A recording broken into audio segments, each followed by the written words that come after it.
meet Melchor in the Dominican Republic. It is good to be with you this morning. If you went on the trip to the Dominican, it was one of the biggest builds, difficult build, hot. And Bob tried to kill himself on that, bonking his head, and then he didn't want to tell anybody about it. We're sitting at breakfast and blood's dripping down out of Bob's hat. Yeah. It was a good trip, wasn't it? It was a great trip. Melchor, we're so glad that you are with us this morning. Hey, for any of you who are online, we're glad you're with us. For those of you in this building, it's just good to be here for the Sunday edition. Well, really, it's the only edition this week because we had to cancel Thursday evening due to the weather. But we're just glad to be together. And, you know, when we get together as God's people, we have a motto. We say it often. If you've been here at all, you've probably heard it. But we're going to put it on the screens. It's right here in front of the bear for those of you online. And we're going to say it together. And this is what God has directed us to do. And when I talk about our church, I always say that He has given us this purpose, this direction in this community and well beyond, even all the way to the Dominican Republic. This is what we are doing. Say it with me. We're doing church differently while staying true to the message of Jesus Christ. You know, mottos have been around for a long time. The military, they love mottos. Every group has a motto. The Coast Guard, they say they were born ready. The Navy, one of their mottos is honor, courage, commitment. The Army, we've got our oldest grandson is in the Army, and they claim they are Army strong. I know that to be true. And my favorite motto of all times, other than ours, of course, ours is my favorite, but it comes from the Marines, the 1st Battalion, 4th Marines, and they claim, whatever it takes. Can you just hear them? Whatever it takes, that kind of attitude. And as I look out at your faces this morning, and I know faces throughout our country where people are gathering together in God's house, just because we have been called to do this, and this is a place where we get filled up. And this has been one of those weeks where just getting here is a task. And for some of you watching online, you're watching on a tiny little phone because that's the only way you can connect with us is on your little phone. Whatever it takes. That's what God's people, that's a fabulous motto. Whatever it takes. I love that. You know, folks, the reality is sacred spaces, sanctuaries, churches, temples, sacred spaces, they're going to come and they're going to go. The place where people meet, it will transform and change. But as God's people, we are the remnant. And as long as we continue to be connected to Jesus Christ, there's always going to be a way for people to find God, no matter what the world is experiencing, no matter the trials, no matter the Antarctic temperatures, 12 inches of snow, a pandemic. As long as God's people stay connected, as long as God's people stay pure and true, we have been given this promise from God that there will always be a remnant. There will always be a core group of holy people so that people who don't know God can find Him. That is amazing to me. That's also why it is so important that we learn the very valuable lessons that Jesus Christ taught. Lessons that some of them are very, very basic lessons. Be true, be kind, love, forgive. Basic lessons that we began learning as children. And so that brings us to the reason for this whole Everything I Needed to Know I Learned in Kindergarten series. And we are on part 3. And part 3 is titled Share Everything. Now here's the thing. If we just called this share, this topic we're talking about just sharing, every one of us could buy in. this would not be a struggle because every single one of us can share a little something now and then.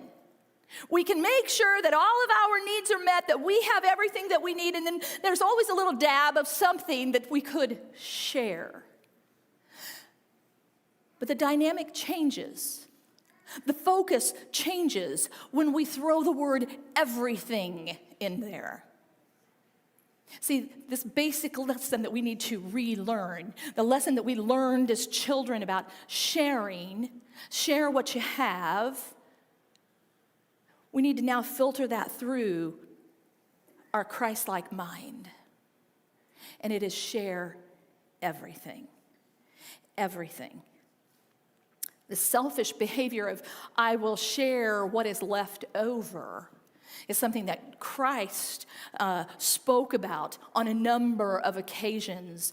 And he spoke boldly against that kind of selfish, self-focused behavior where I'm going to hold on to mine. I'll give you a little bit here or a little bit there, but I want to hold on to mine because I need it, because I need to take care of mine. I need to take care of my people, my family, me. And what he taught is very, very different than that take care of me kind of attitude. In Matthew 23, Jesus spoke very candidly with the disciples about preaching and teaching one set of standards and then living out something else. See, the things that they taught, it was good. Their message, it was strong. It was true. It was pure. They spoke the truth. But their attitude and their heart and their intention was very different than the words that they spoke. See, living by rules, that's not a share everything kind of attitude. When we live by the rules, we're to give this amount. If that were the case, our above and beyond board would never, ever see any activity. So he speaks to these Pharisees, to the Sadducees, and especially in regard to this attitude of sharing. And he wanted to make sure that they understood that a humble heart, that's a heart that can connect to Christ. That we are to humbly recognize what we have been given and share absolutely everything. Now, here's the thing. As we talk about this and as you read about this and study about this week, I want you to understand and I want you to remember this share everything isn't focusing on your financial resources. It's not. Share everything is focusing on absolutely every part of your life. Your kindness, your love, your generosity, your passion, everything, everything. So Jesus said in Matthew 23, verses 11 through 13, the greatest among you must be a servant. Well, the Pharisees, the Sadducees, the rulers of the day, they didn't want to hear that. Because, see, they spent a lot of time manicuring their reputation. They wanted honor. They wanted respect. They wanted title. They wanted authority. They wanted power. So now you can see how this share everything attitude is going to come in conflict with wanting to be viewed a certain way. They lived this way. They spoke something else. And Christ said this just doesn't work. If you want to be the greatest among you is the one who serves. The servant. Boy, this week, time and time and time again, I saw servants. Serving. But those who exalt themselves, they will be humbled. And those who humble themselves, they will be exalted. Oh, what sorrow awaits you teachers of the religious law and the Pharisees. Hypocrites. That was a powerful word then as it is today. But they understood the word hypocrite in maybe a different light than we do. The word hypocrite is a Greek word, and it means to put on a mask. In their plays, at the Playhouse, every character was a man. You know, women weren't worthy of much back then. And so when there was a part of a woman, a man would have to play that part. And with their masculine features, makeup wouldn't just work, so they wore these masks. And so they were pretending to be something that they definitely were not. And everyone knew it. So when he says hypocrites, what he's saying to them is, you guys are wearing a mask. You definitely are something else on the inside. But on the outside, you are portraying to everyone something that you are not. Hypocrite. And then he went on to say that when you behave like that, when you put on this mask and you pretend to be something that you are not, that you shut the door to the kingdom of heaven in people's faces. I don't know that I would ever shut a door in someone's face, ever. Not that I'm such a nice person, but I just can't see that I would do that. But yet, this passage is very clear. When we speak the words of Jesus, but we are not living them, it's like just shutting the door to the kingdom of heaven right in someone's face. This pretending is serious stuff, especially in regard to what we're willing to share, and not just our financial resources. Who are we? And what are we sharing with the world around us? This week, I want you reading Acts chapter 5. It's the story of Ananias and Sapphira.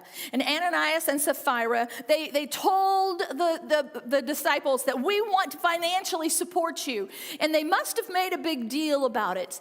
So they said, we're going to sell this piece of property, and we're going to give you all that we acquire as we sell this property. And so they sold the property, and then Ananias decided, I don't want to give the disciples all this money. I think I'm going to hold some back for myself, which is fine. It was his property in the first place. It was his gift in the first place. The amount of the gift is never the issue. It was the intent of receiving honor for giving all, for giving everything, and wanting that honor and that respect. But he decided to hold some back for himself. And so when Peter talks to Ananias, and Ananias brings the money, and he said, this is what we got for the property. We want to give it to the work of Jesus. And Peter said, is this all that you received for that property? Oh, yeah, that was it. Yes. We want to give that to Jesus' work. And right in front of Peter's face, Ananias just drops dead. Dead. About 3 hours later, his wife, Sapphira, she comes in the room. Now they've carried off his body by now. And Peter says to her, hey, Ananias brought this money, and he said, this is what y'all got for that piece of property. Is this true? Yes. And we want to give it to the work of Jesus. And you know what happens to Sapphira? She drops dead. Folks, this is serious stuff. This attitude that we are putting forth to the world around us as we claim to be connected to Christ. Man, it's really, really, really important. Christ offers a share everything attitude, and it's not focused on the financial resources. It's not about the amount that you give. It's about the attitude in which you give. See, Jesus didn't collect a whole lot of tangible resources. He didn't. He wasn't about earthly wealth.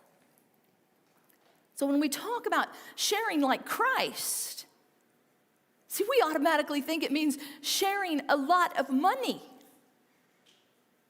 But when you're sharing like Christ, you are sharing far beyond your financial resources. Yes, you are sharing your financial resources. That's true. But it's way beyond that. Are you sharing everything? Are you sharing grace? Are you sharing mercy? Are you sharing forgiveness? We talked about the importance of that last week. Are you sharing love? Are you sharing a tender, kind heart? Are you sharing compassion, talent? Are you sharing your God-given skills? Are you sharing your ability to do for others? Are you sharing everything? And when we share like that, we make God's kingdom very attractive to others.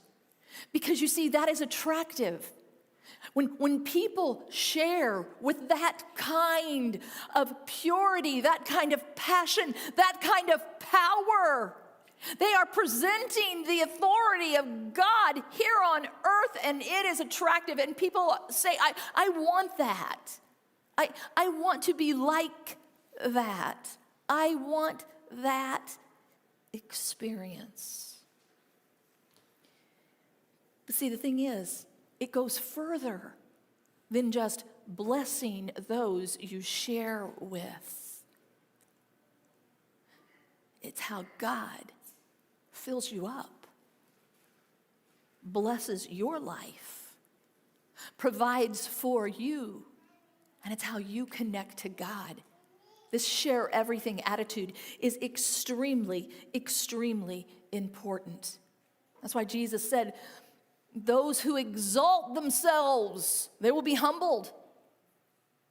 And those who humble themselves and serve and give and offer and work and love, forgive, those who humble themselves will be exalted. In R.L. Sharp's poem that's titled A Bag of Tools, when I read through that this past week, I thought, wow, that really fits this message. As it talks about this bag of tools we've been given as believers, and what are we going to do with that? Are we going to benefit, or are we going to harm? This is the poem.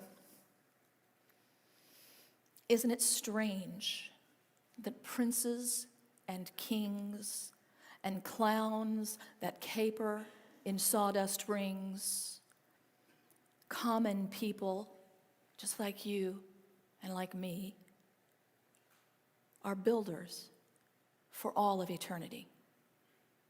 To each of us is given a bag of tools, a shapeless mass, and also a bag of rules. And each must make, ere time has flown, either a stumbling block or a stepping stone. What are you doing with all that God has given you? Are you a stepping stone? Stepping stone is one of those things that you would normally put into a creek bed or into a stream or a marsh, and you step on the stone so that the water that's rushing doesn't overtake you, and you can safely cross from one side to the other. Stepping stones get you across the path safely. A stumbling block, on the other hand, does the exact opposite. It doesn't promote progress. It actually can cause damage. In the New Testament, those two words, stumbling block, stumbling stone, show up often. They're in Scripture often, and everyone understood what they meant. But when you look at the Greek, the word is skenalden. Skenalden. And what a skenalden is actually a little trap inside, or a little, it's inside a trap. What's it called? A trigger. It's the trigger inside the trap. And on that trigger is placed a piece of bait. And you place that piece of bait there in hopes that an animal would come along, hop, hop, hop, and take the bait, and then the trap falls on them, and then they are ensnared, and then you get to kill them. Stumbling block now means something totally different, doesn't it? That the enemy is trying to ensnare you. He's baiting you. The enemy desires to trap you and kill you. The word stumbling block, to me, before I studied the words, I just thought, you just kind of trip. No big deal. We all do that all the time. That's not what we're talking about here. We're talking about being baited so that we can be caught and ensnared and killed.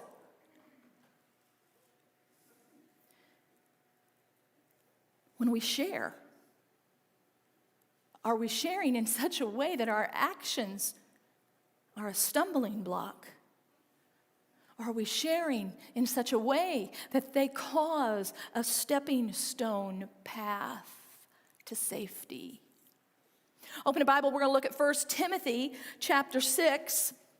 That's page 1000. If you are looking in one of our Bibles, you're always going to get more out of this. If you are looking at it for yourself, pull it up on your app, use our Bible, but let's all look at it.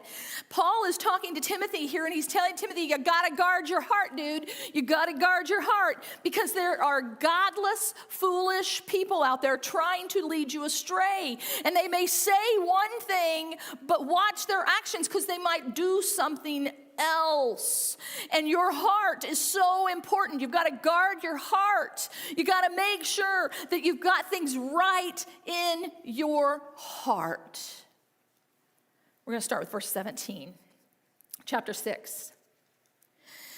Teach those who are rich in this world not to be proud and not to trust in their money, which is so unreliable. Their trust should be in God, who richly gives us all that we need for our enjoyment. Tell them, use your money to do good. They should be rich in good works and generous to those in need, always being ready to share with others. And by doing this, and not just sharing their resources, remember we said good deeds, share with whatever you have. Share it all. Verse 19, by doing this, they will be storing up their treasure as a good foundation for the future, so they may experience true life. You see, as a church, we aren't called to just be a place where people seek charity. There are a lot of not-for-profit organizations that can offer charity.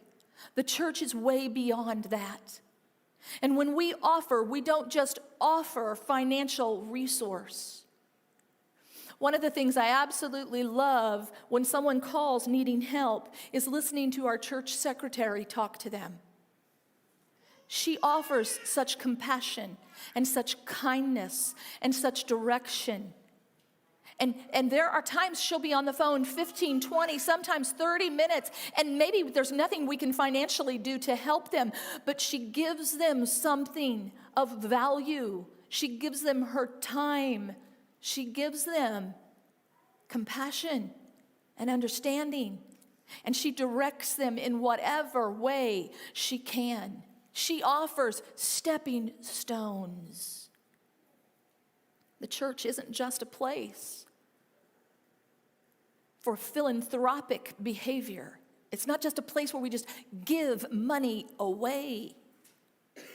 It's a place where we are sharing everything that Jesus has given us. Everything. Our love, our time, our talents, our forgiveness. We are to share everything. And when we share like that, it allows us to be connected to God in a way we would never be connected to Him if we were holding on to all of this stuff and keeping it for ourselves. Matthew 22, verse 37 says, and Jesus said, you must love the Lord your God with all your heart, with all your soul, and with all your mind. This is the first and the greatest commandment. A second is equally important. This equality, this balance. It's loving God and loving others. Love your neighbor as yourself. We give to others not only out of our financial resources, we give to others in every possible way. Every possible way we could ever conceive. And we give, not just because it blesses them, but we give because it's part of the way we love God. If we are going to love God with all of our heart, with all of our soul, with all of our mind, it means that everything we have, everything we are, everything we own came from Him, belongs to Him, and we are willing to share it in His name. And that means He will become greater and greater. 1 Timothy 6:10 says, for the love of money is the root of all kinds of evil. And in their eagerness to be rich, some have wandered away from their faith, and they have pierced themselves with many pains. The Lord knows that living in this world takes money. He isn't trying to say, give all of your financial money away. He's saying, give everything. Give financially. But give everything that you are. And when you do, it's like you are opening your hands to the kingdom of God. And He pours in more than you could ever imagine. When you give your love, He gives you more love in return. When you give your forgiveness, He gives you more forgiveness in return. He just keeps filling you up. As you pour it out, He fills it up. And that's why it's so easy for us to give everything. But we've got to do it. You can't just sit waiting for it to happen. We have to choose to do it, to do the work of Christ. And so we give, and we give, and we give some more, because we have been called to share everything. So the question I leave you with this week is, what are you in love with? Are you really in love with Jesus, as your words say? Or are we like the Pharisees saying, I love Jesus. I sing praises to Jesus. I pray to Jesus. I love Him. But then we aren't willing to love in the way that we've been called to love. We aren't willing to share that love. Are we loving our things? Are we loving our position? Are we loving our power? Or are we willing to share what we have been given? What are you loving? And what are you willing to share? And I want you thinking about that all week, especially every time you pour yourself a glass of orange juice this week. I want to get in your head. Share everything.